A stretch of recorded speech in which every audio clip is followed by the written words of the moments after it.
Shabbat Shalom, everyone. I praise Yah that He's given me yet another opportunity to speak to everyone. And, I had something that was a little bit on my heart this week, and I'd just like to share it with everyone. When we read the Word, the people that said these things, wrote these things, they had certain things in mind when they wrote these things. And a lot of times, what will happen is we will reinterpret what they're saying according to our current time, our current language, that sort of thing. And what typically happens is we will lose the actual meaning of what was being said at the time. And one of these things that we kind of lose track of, and we talk a lot about it, but don't seem to understand it, is covenant. So obviously we know that Yah made a covenant with Adam. He made a covenant with Moses, with Abraham, with Noah, with these people, these people that we are very familiar with in the Word. But a lot of times we really just don't understand what's being talked about. And one of the biggest things that I'm noticing as I talk to people is, especially your average Christian, they stand on the knowledge that we are under a new covenant. But what I find is that they don't understand what covenant is, and they have no idea what's the difference between the old one and the new one. And if you don't, and you're just simply standing on a statement of, I am under a new covenant, and have absolutely no idea what that covenant is, you'll be misled. So let's go to Exodus chapter 24.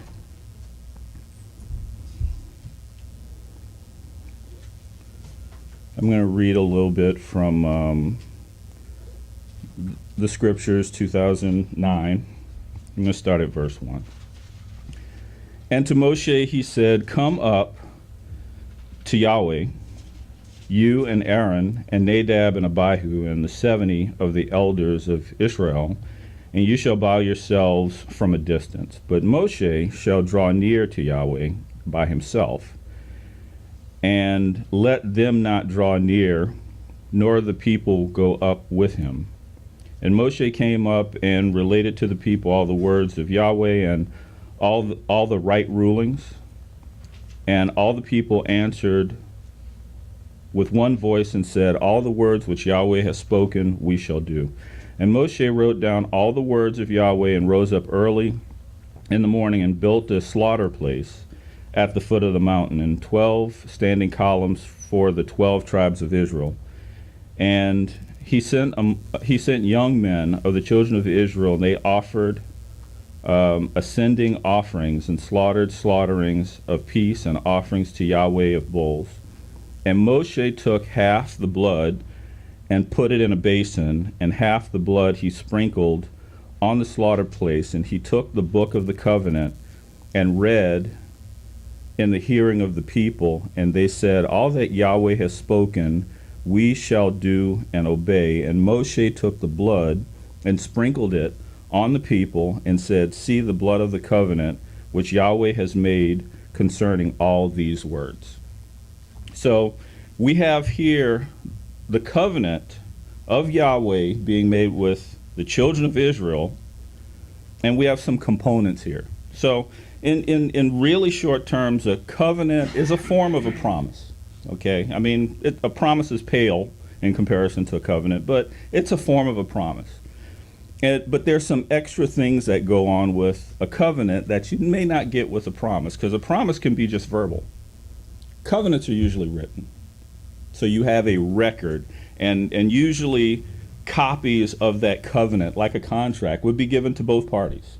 So, it is a reference, it is a testimony to what was done that you could actually keep, refer back to, what you got. It's not just verbal, it's not going to change because it's written, and both people have a copy of that.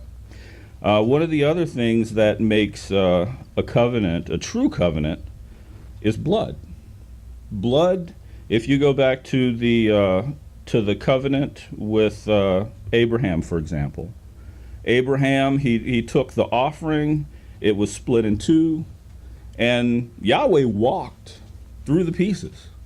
So this covenant was sealed with blood. Same thing here. So Moshe took the blood and sprinkled upon the people.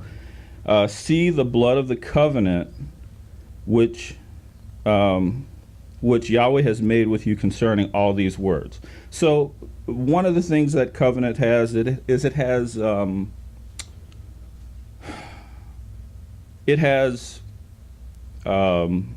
words that detail what are the responsibilities of each of the parties. Okay, so in a covenant, or in this particular covenant, Yah says he's going to do certain things. And then here we can see that the children of Israel also agreed to certain things. So the problem with a covenant, if you want to call it a problem, is that a true covenant has a curse with it.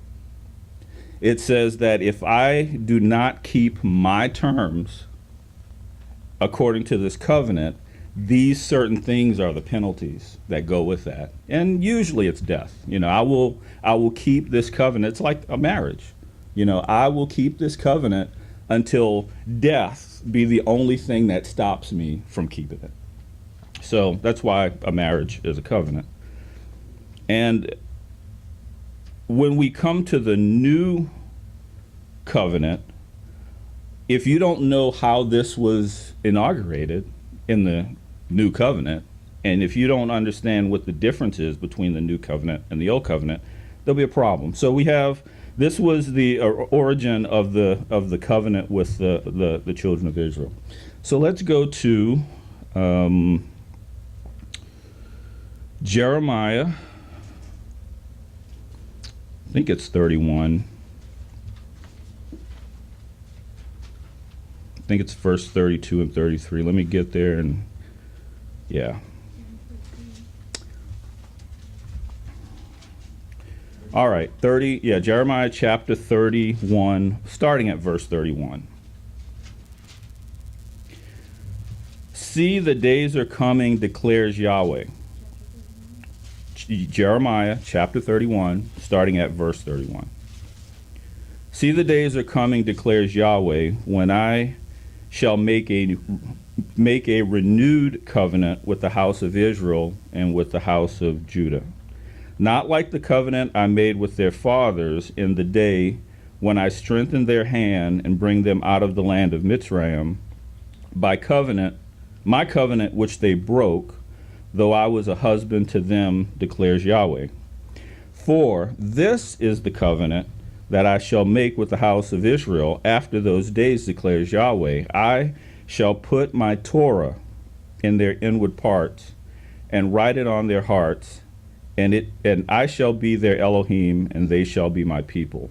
And no longer shall they teach each one his neighbor, and each one his brother, saying, Know Yahweh, for they shall all know me, from the least of them to the greatest of them, declares Yahweh. For I shall forgive their crookedness and remember their sins no more. So this is Old Testament, if anybody's keeping track. So we have the new covenant being spoken of while the old covenant was still in effect. And the reason why there was a need for a new covenant, and I'll go into this in a little bit, it wasn't because of the terms.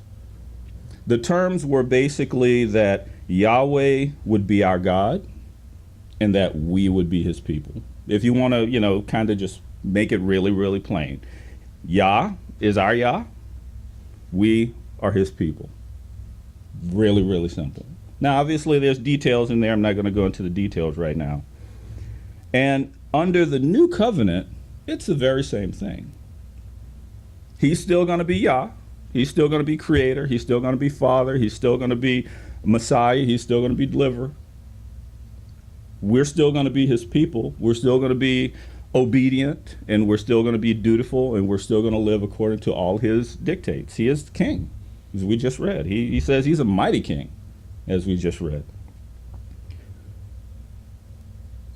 But the critical difference between the old covenant and the new covenant is where the terms are written that makes the difference. The old covenant was written on tablets of stone by Yah himself, which is amazing to me. So I'm not going to go back to it, but Moshe goes up to the mountain. Yah gives him tablets made out of crystal, and with his very own hands, he writes the terms of this covenant. Well, in this new covenant, what does he say he's going to do? I will put my Torah, my law, in their inward parts and write it on their hearts.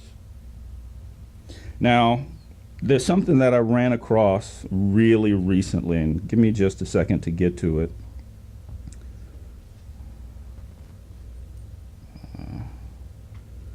It's in Hebrews, but I got to find where it is. Give me just a minute.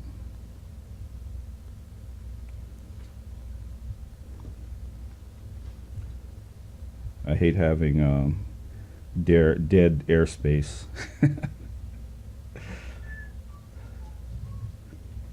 Give me just.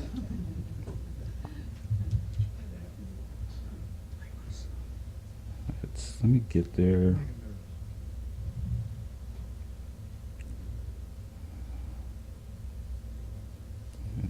It's probably down here. Yep. All right. Let's go to. Let's go to Hebrews chapter 8 first. So this is the order we're going to go this. We're going to go to Hebrews chapter 8, verse 10 and 11, then Hebrews chapter 10, verse 16 and 17. Psalms chapter 37, verse 30 through 31. Hey, why don't y'all help me out? Anybody feel like reading today? All right. So, I'd like someone to read Hebrews chapter 8, verse 10 and 11. Because, y'all know I like interactive. All right? Could you don't mind? All right. Please read. 10 and 11? Yes. For this is the covenant that I will make with the house of Israel after those days, saith Yahweh. I will put my laws into their mind and write them in their hearts, and I will be to them an Elohim, and they shall be to me a people. And they shall not teach every man his neighbor and every man his brother, saying, Know Yahweh, for all shall know me, from the least to the greatest. All right. So we can see that the writer of Hebrews, some contest that it's Paul. Doesn't matter to me who wrote it. But you see that this is a direct quote of Jeremiah chapter 31. Direct quote. All right. Hebrews chapter 10, verse 16 and 17. Hebrews chapter 10? Yes. 16, 17? Yes. Which version you want? Any version you like. The German one. That everybody can understand anyway. Okay. This is the covenant which I will covenant to them after those days, say Yahweh, giving my Torah on their hearts, and I will write them on their minds. Also he adds, I will not at all still remember their sins and their lawless deeds, for a remission of these is, there's no longer offerings concerning sins. Excellent, excellent. So this is another quote in Hebrews of Jeremiah chapter 31. All right, Psalms 37, verse 30 and 31. Psalms 37. Who'd like to read that? All right, please do. Psalms 37, you said 31? Yes, Psalms 37, chapter 37, verse 30 and verse 31. The mouth Summer's of the got it. Summer's starting. It's okay. Well, you can take the next one, sir. Go ahead, William. The mouth of the righteous utters wisdom, and his tongue speaks judgment. The Torah of his Elohim is in his heart. His steps do not slide. All right, so this was probably David, and we know David as a man after Yah's own heart. And here in Psalms 37, he's saying, he's describing what a righteous man looks like. The law of Yah is in his heart, and because of that, his feet won't slide. It's really simple. It's not that difficult. All right, Isaiah chapter 51, verse 7, please, Summer. 57:7? 57:7, yes. 51:7, I'm sorry. 51. 51:7, thank you.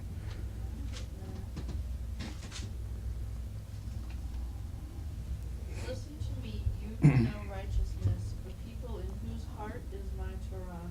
Do not fear the reproach of men, nor be afraid of their revilings. All right. Let's see. Let me get to this one. I'll read this one. This is going to be Romans chapter 2. If I can get there.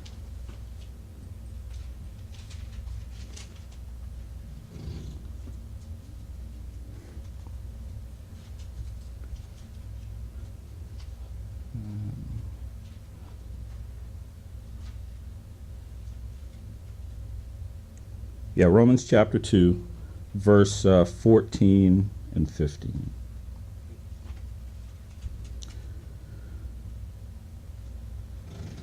All right.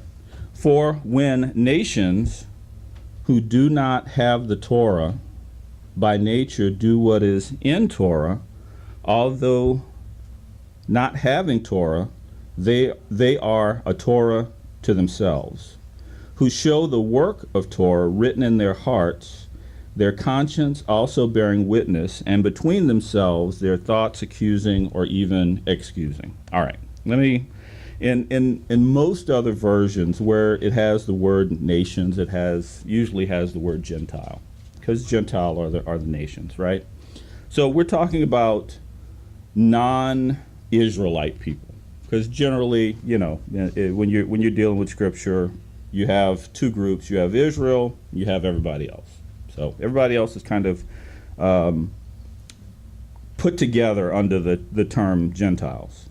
So it says, when the Gentiles, the nations who do not have Torah, meaning they haven't been taught, they haven't gone through the religious system that the Jews have in place, when they who don't have Torah by nature do what is in Torah, although they don't have it, they are a Torah to themselves, who show the work of Torah written in their hearts.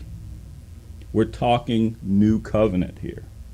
So it doesn't matter, you know, as Messiah said, there's no Israel, there's no Greek, there's no male, there's no female. All are the same in Messiah. And the reason why this is because of Torah being written in the heart. So when people are talking about new covenant versus old covenant, the terms of the covenant are the same. Torah is still the focal point of every covenant that Yah ever made with anybody or any group. And it's always a determination as to, once Yah gives you his right rulings, his righteous decrees, his what he deems right. I mean, he is a king. He has a kingdom. So in his kingdom, he decides what's right, what's wrong, what's good, what's bad, what's acceptable, what's unacceptable. This is Torah. And either you decide that you want to live by his right rulings, or you don't. And when you do live that way, you're basically showing that Torah has been written on your hearts, and that you have become and taken part in that new covenant with him.